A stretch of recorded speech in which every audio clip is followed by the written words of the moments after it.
Hey, what's up guys? Gids here for another Summoners War Chronicles video, and today we're going to talk about 5 tips to help increase your power if you're trying to push for higher power levels, especially when trying to do dungeons that you want to autocomplete. So yeah. So this is not just 5 tips, there might be some other small tips that I might be sharing along the way. But anyway, let's go. So the first tip that I can give you right now is the simplest, easiest, and fastest way to increase your power, which is to use your credit card. Eh? And of course, when you're trying to use your credit card, wouldn't it be great to have discounts? And with today's sponsor, Huawei's AppGallery, download in the link down below, you can now start saving on your packs whenever you want to buy a pack. Especially when you want to buy any of the summoning packs, of course, monster power is going to increase so much easier when you have a lot of scrolls to summon and you get chance to get your LD5s. And of course, if you want to try to get the Summoner's Passes, which is really good for events, and of course, for the monster that you can get for this season, we're going to get Ethna, which is the Wind Hell Lady, so it's very, very worth it. So, now, this is how you get your discounts. Once you've downloaded the application, Huawei App Gallery, go to your search over here and just type in Summoners War Chronicles. Summoners War Chronicles, there you go. Search for it. Now you can see here, I already have it installed, so I can just open it. So if you want to use the discount, just open it from here. But if you haven't installed it yet, just install it over here. If you click on this one, you'll be able to see all the campaigns that are going on. So these campaigns right here are the ways for you to get the discounts. And this one's going on right now. So you can get up to 40% discount for your purchases when you're going to use this one, right? So there's a €2 coupon, €3, 7, 10, and 15. So this one is with the equivalent value in local currency as well. So it doesn't matter if you're on euros, dollars, or probably pesos, right? But of course, there's a minimum purchase. But yeah, you can just claim it over here. And what you do next is you go to open the game, and do your purchase. Once you purchase it, you'll be able to see an option or a button there where you can actually use the coupon, and voila, easy discounts. Additionally, if you want to save more or get more discounts, what you can do with your App Gallery service is that you can change your App Gallery service country into Europe if you are selecting anything other than Europe. Also, Ukraine, Serbia, and Israel would be actually much cheaper, so 15% than American price. And with the coupons from App Gallery, you can get more than 30% cheaper than US price. So what are you waiting for? Use these coupons now. Use App Gallery. Download it now. Let's go. All right. So yeah, thank you very much again for Huawei's App Gallery for sponsoring today's video. And let's go back into the video for the actual tip number 1. Okay, so now that we're back, actual tip number 1 is going to be item combination. So when it comes to item combination, a lot of people still don't know, but when you go to your item combination over here, there are 3 slots, right? But the first equipment that you actually put in here, or the one that's in the middle, that's the one that's going to determine the resulting equipment that you're gonna get. So what's really important here is that you want to farm your Farakel dungeon. So if you go to your raids and 3 of heroes, right? Elite 3 of heroes will drop 6-2 equipments only, will always drop, or almost always. This one will drop 6-2 equipment, so 6-star awake 2 equipments, which is actually very, very amazing. And of course, if you've been spamming it, you'll be getting a lot of coins. And once you get these equipments, don't even think about dismantling these ones. Okay, don't dismantle them. Just go to your equipments, go to enhance, and go to equipment combination. And again, whichever equipment that you put in the middle is the one that's going to be the result. So if you want accessories, like for example, Kalia accessories or something, then this is what you want to do. Or if you want weapons, again, there's also a chance for you to get your 6-2 seal weapons from this one. So this one's a very, very good way to actually try to recycle the materials that you get from Farakel Dungeon. Which gives us an entryway into our next tip, tip number 2, which is item succession or equipment succession. Okay, so let's talk about this a little bit more in detail. Okay, equipment succession, we have 2 things here. So you're going to have a target equipment. Target equipment is the one that's going to receive everything from the material equipment. So material equipment will be the one down here, and target equipment will be the one up there. Okay, so what happens here is that when you select a target equipment will basically be receiving everything that you have on your material equipment right here. Okay, material equipment will be feeding all the substats grades. Okay, grades is more important over here. The grades that we have over here over to your target equipment. So that's one important thing that you have to note over here. That's why while you're trying to farm your equipments from Farakel, it's important to look at the substats that you have as well for each of the equipments that you have. Just remember, weapon can only be used to succeed other weapons, and accessories are only for accessories. Of course, sub-weapons are only for sub-weapons, specifically for that class only as well. So if you have earrings, it can only be succeeded by another earring, so on and so forth. Okay, so just remember that. But again, just try to save up the good substat grades, because it's going to save you a lot of refining crystals in the future if you want to min-max your stats. Okay, so this one is a good example of a very good drop, because this one's going to require only 6, right? So 1, 2, 3, 4, 5, 6. Yeah, this one's only going to require you 6 refining crystals in order to get everything to S rank, right? So that's really, really amazing. So if you aren't taking advantage of this system right now, then I suggest that you try to look for ways to get a lot of 6-2 equipments, because if you hit the jackpot and got the equipment that you actually want, that's amazing. Okay, the next one is not really going to talk about anything that increases your power directly, but it's going to help out with Devilmons, and I think it's safe to share this one out now, but it's with Battlefield, because I think Battlefield rotation-wise, Moonshadow Forest is already out of rotation, so we can't mine any sky stones from it anymore. But the tip here is that if you actually reach top 20 in the season, right? Top 20 for the season, right? If you look here, it's up to top 20, right? For Battlefield right there. If you reach up to top 20, you'll be able to buy all the Devilmons in the shop. If you didn't know this yet, then oof, it sucks. Okay, so we have here in Discord, they sent the entry, so that's Tatsuya. So you can see here, he was able to buy everything here.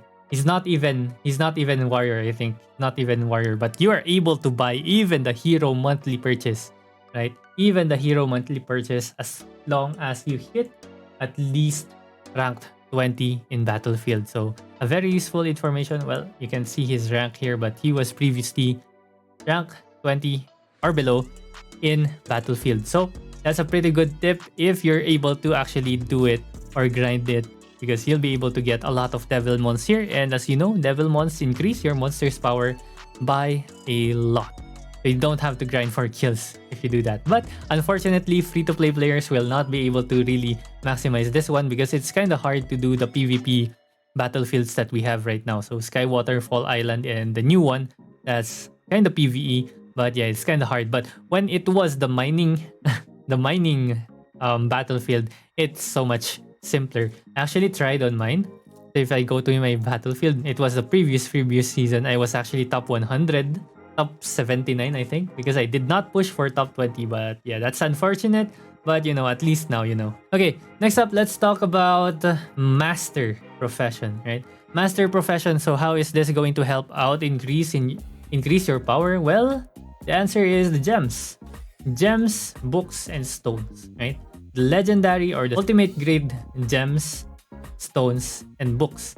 These are going to provide a lot of power for your monsters, but primarily focus on the gems first, because the gems will be slottable in your equipments, and I suggest that you put your legend or your supreme gems on the trinket first, or your sub-weapon first, because this one will be applied to all your monsters right away, unlike your weapons, because for your weapons, when you unequip the weapon, you're only going to be able to get 25% of the power that you can get from that weapon. So if it's the active weapon, you'll get 100% of the effects that you have for that weapon. But if it's unequipped, you only get 25%. So I recommend you first use the best gems that you have on your sub-weapon first. Now, for the actual tip, for master promotion or processing alchemy in general, there are actually alternate alternate recipes to the items that you need over here. I'm not sure if you haven't seen it yet, but you should have seen this already if you're trying to work on your master, because there are a lot of requirements to get to master, and some of the recipes are just a lot, like really a lot. But the way you can save resources here is to look at the alternative recipes. Alternative recipes are usually much cheaper than the original ones that we have, because alternative recipes are going to require stuff that you can get from Contana. And you can see here, Orichalcum versus Emerald here. Emerald, it requires you 3 emeralds, while Orichalcum only needs 2. The thing here is that when you're mining, you usually just get 1 of each, right? 1 mining charge will get you 1 emerald, and 1 mining charge is also going to get you 1 Orichalcum. So it's so much better to just use the alternative one here, because this one gives you 2, right? So if you look at the books as well over here, especially this thing, because you need a lot of this thing, right? This one's only going to require you an amber and mandragora root, while this one requires you 3 sapphires and then tough leaf. So that's like 2 requirements higher, 2 requirements on equipment, or 2 requirements on materials higher than the second recipe over here. Okay, so efficiency wise, always look for the second recipe, because the first recipe is usually not that good. But that's only if there is an alternative recipe, because sometimes there's none. But usually, most of the material items to craft are going to have this, right? So if you look at this one as well, again, another good example. This one requires you 3 sturdy tree trunks and 5. Dude, 5 branches. That's so expensive. But if you look at the second one, it only requires 2 sticky branches and 2 sturdy tree trunks. So that's 1 discount on sturdy tree trunk and 5 discount on the branch. But this one is now a sticky branch, which you can still farm. 1 charge of gathering is equal to 1 sticky branch anyway, versus this one that requires 5. Like, dude, that's so expensive. Look at alternative recipes all the time. Following the materials, there are also field events that you can get stuff like this. So take advantage of events like these, because these are actually not going to consume the charges for your auto gathering and mining, and it gives you a lot of resources. So these ones usually last for 30 minutes. So if you look at your events right here, you can actually participate almost 3 times per day, right? So it's amazing. This is an amazing event. For 30 minutes, you can just keep gathering in this area and you get a lot of the materials that you need. Although it is randomly going to give you materials from that region, okay?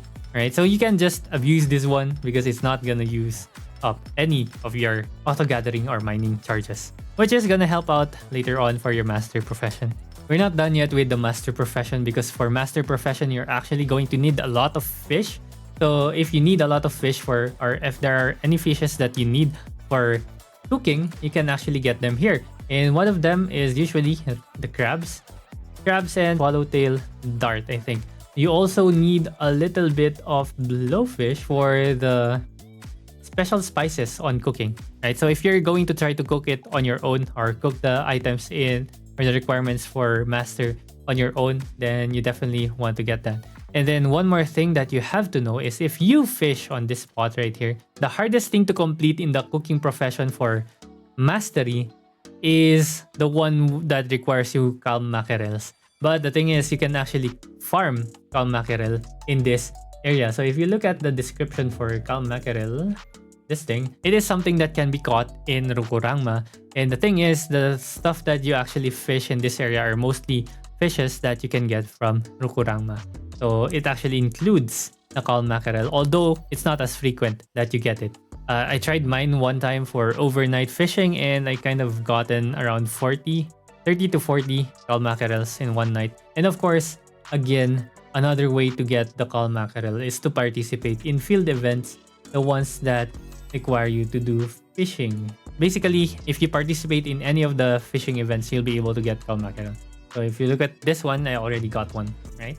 So yeah, that's your calm mackerels. Okay, and lastly, this is going to be something on the hero area.